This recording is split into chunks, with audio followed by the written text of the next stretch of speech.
Cinema ఎప్పుడెప్పుడు updates ఇస్తుందా అని ఆసక్తిగా ఎదురుచూస్తున్న డార్లింగ్ ఫ్యాన్స్ ని ఖుషీ చేస్తూ ఓ సాలిడ్ అప్డేట్ వదిలాడు డైరెక్టర్ సందీప్ రెడ్డి వంక. విషయంలోకెళ్దాం. ఉగాది సందర్భంగా అమెరికాలో జరిగిన ఓ ఈవెంట్లో పాల్గొన్న సందీప్ ను ప్రభాస్ తో చేయబోయే స్పిరిట్ గురించి అడగ్గా దానికి సందీప్ ఇలా ఇంట్రెస్టింగ్ కామెంట్స్ చేశాడు.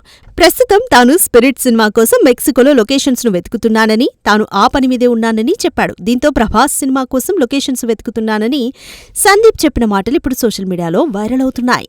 ఇక సందీప్ విషయానికొస్తే మొదటి సినిమా అర్జున్ రెడ్డితోనే సంచలనం సృష్టించి తర్వాత బాలీవుడ్ లో ఆ సినిమాను కబీర్ సింగ్ పేరుతో రీమేక్ చేసి అక్కడ కూడా సినిమాను బ్లాక్ బస్టర్ కొట్టిన సంగతి తెలిసిందే.